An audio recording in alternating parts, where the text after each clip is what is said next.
Welcome to Diplomacy and International Relations by Bastian Freeborg, the deep dive where we cut through the noise for you. We try to extract what really matters in shaping our world. Absolutely. And today we're taking a really fascinating look at Denmark, specifically its strategic role, which seems to be growing, in Europe's green transition. Right. It's not just about what they're doing at home, though that's groundbreaking stuff we'll get into. Exactly. It's also how those domestic policies are, well, making waves internationally, especially within the EU context. Yeah, that intersection is key.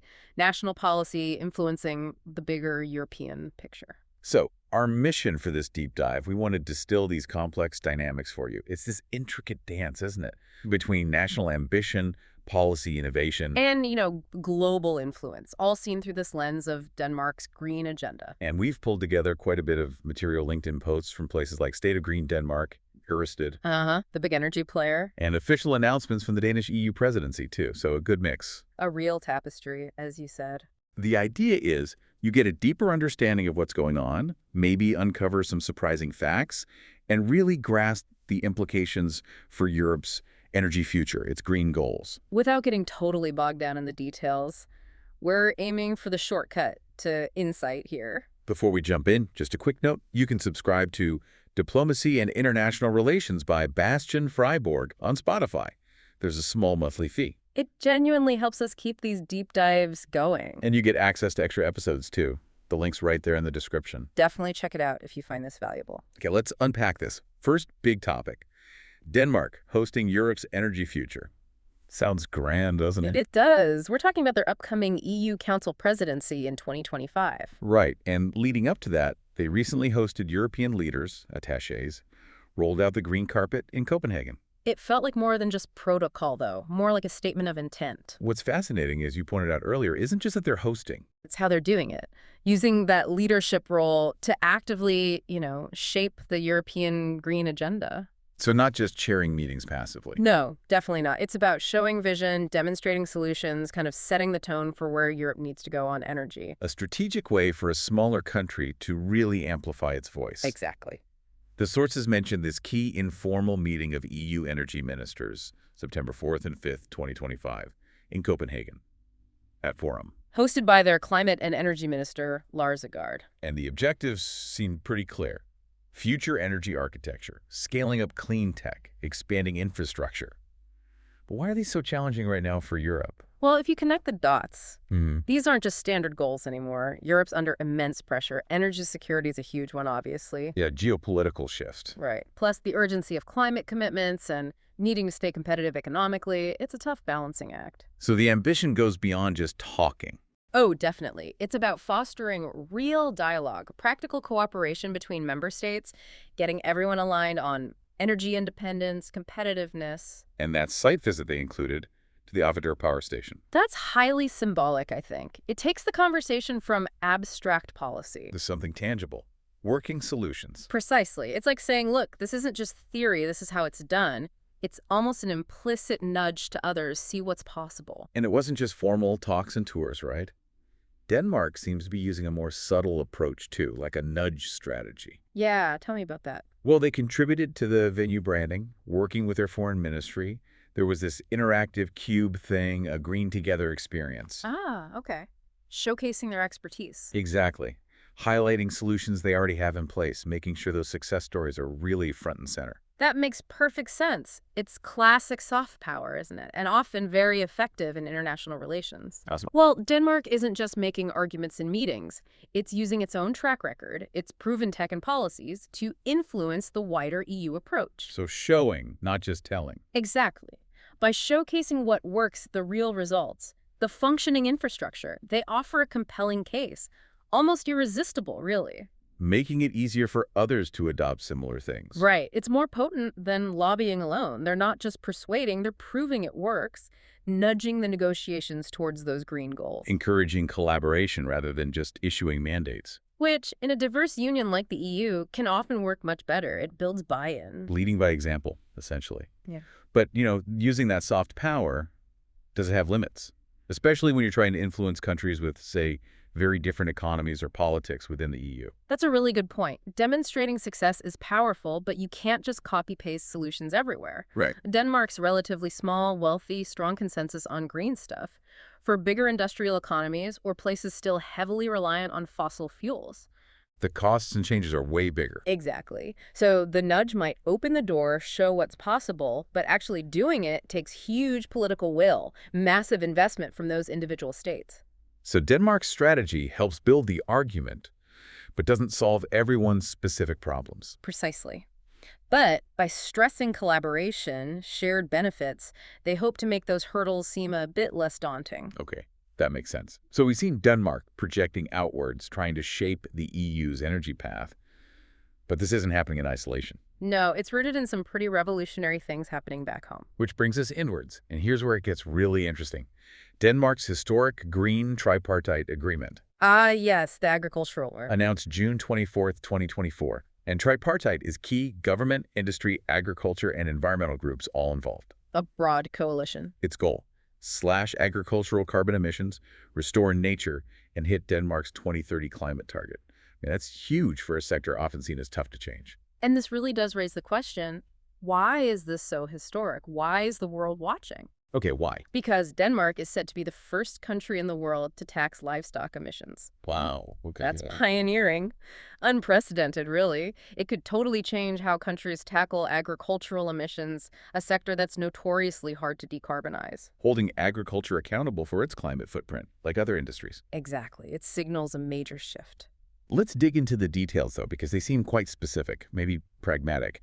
The livestock tax starts at DKK 300 per ton of CO2e. Carbon dioxide equivalent, yeah, the standard measure. That's from 2030. Then it goes up to DKK 750 in 2035. But, and this seems important, there's a 60% floor deduction. What's that about? That deduction is absolutely crucial. It really shows the tripartite compromise in action, balancing the green ambition with, well, economic reality for farmers. So it's not the full whack straight away. No. It softens the blow initially, gives farmers time to adapt, invest in greener methods, transition their businesses, rather than face a sudden crippling cost. So the effective tax is lower to start. Right. The effective tax starts at DKK 120 per ton in 2030, then rises to DKK 300 per ton by 2035. It acknowledges the need for a fair transition for the industry. That sounds like the key to getting everyone, farmers, industry, environmentalists, on board. It was definitely key, a pragmatic path towards decarbonization. And the money involved isn't just the tax. There are massive financial commitments alongside it. Huge, just over 30 billion Danish kroner. What's that, about 4 billion euros? Yeah, around that. Earmarked for converting 140,000 hectares of carbon-rich lowland soils and planting 250,000 hectares of new forest. Plus another 10 billion kroner, roughly 1.34 billion euros in subsidies for biochar production, pyrolysis. Okay, let's pause there. 140,000 hectares of lowland soil conversion. How significant is that in Denmark? And what's the hope for biodiversity? Those are big numbers for a reason. 140,000 hectares. That's around 5% of Denmark's total farmland. It's substantial. And it's not just about locking up carbon, it's about restoring vital ecosystems. These lowlands were often drained for farming, releasing stored carbon, re-wetting them. Turns them back into carbon sinks. Right, and creates habitats. Huge for biodiversity. And biochar. That's basically charcoal made from biomass without oxygen. And you add it to soil. Yeah. It stores carbon for potentially centuries, improves the soil, reduces the need for synthetic fertilizers.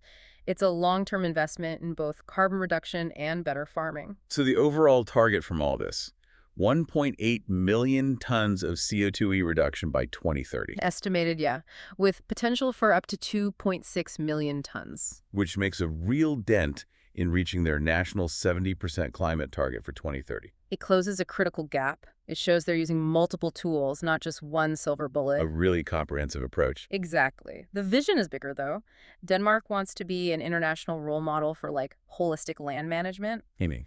Integrating everything, nature conservation, biodiversity, protecting drinking water with efficient, modern food production. They're not seen as separate problems anymore. They're interconnected. Right. And they're setting up a new green fund to drive at about 40 billion kroner, or 5.36 billion euros, for things like planting forests, taking land out of intensive production. Plus a commitment to the EU's Water Framework Directive.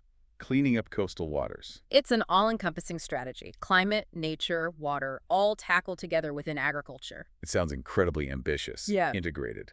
But surely this tax, being the first, there must be pushback. Concerns from farmers about costs, food prices. Oh, absolutely. No question. An agreement this big always sparks debate. Initially, yeah, some farming groups were worried about competitiveness, the burden on individual farmers, maybe higher food prices. Understandable. But that tripartite structure was key again. Having environmental groups and industry leaders at the table helped find compromises. Like the phased-in tax and the subsidies? Exactly. The subsidies for land conversion for biochar, they're designed to support the transition, not just penalize farmers. The aim is to transform the sector, not break it. A testament to finding consensus, even on tough stuff. It really is, for Denmark. So, okay, that's the domestic picture. Incredibly innovative. What does it mean for the rest of Europe? Are these ideas spreading? Well, it seems so. We're seeing a direct link, actually. Europe's adopting a new tripartite energy model. Inspired by Denmark's agricultural one. It looks very much like it. It's fascinating how that successful collaborative approach in farming is now influencing EU energy policy. How so? On September 8th, 2025, the EU Energy Commissioner, Dan Jurgensen, Who is Danish, of course. right, he unveiled the first two sectoral tripartite contracts, specifically for offshore wind, grids, and energy storage. Okay, so applying that same collaborative model, government, industry, maybe communities, to big energy projects. Exactly. Bringing together public authorities, the energy developers, manufacturers, maybe labor unions too. The idea is to de-risk these huge long-term investments. Get everyone pulling the same direction for things like offshore wind. Right. Moving beyond slower, potentially fragmented traditional agreements. And the focus on offshore wind seems massive. I saw that quote from Ørsted's CEO, Rasmus Erbo. Yeah, committing to lead the build-out. He projected offshore wind could be, what, a quarter of Europe's electricity by 2050, providing affordable green power. That's a huge projection. It underlines how critical offshore wind is strategically. And the goal isn't just green power, is it? No, it's multifaceted. Reduce energy import dependency, big for security, accelerate the clean energy transition, foster growth, create jobs. But it needs massive collaboration, cross-border innovation. Relentless partnership, as they said. And yes, there are ongoing discussions about the financials, like Ørsted's capital raise. That's normal for projects this huge and capital intensive. Part of the dialogue. Exactly. But the overall goal is clear. Build robust green energy infrastructure for the whole continent. These tripartite deals are meant to provide the stability needed to attract that investment. Okay, so that brings us to the final point, really. For you, our listener, why does all this matter? Why is Denmark's approach significant for international relations, for European politics? Well, I think it really shows how a smaller nation, Denmark in this case, can use a really smart, joined-up strategy. Combining the bold domestic policies we talked about. With that effective showcasing the nudge diplomacy. And diplomatic engagement. All driving national and international goals. It's a powerful example, isn't it? How a smaller country can genuinely impact massive global issues like climate and energy security. Leading not just with words, but with concrete actions, proven models. Yeah. And maybe it leaves us with a final thought, a question to ponder. Go on.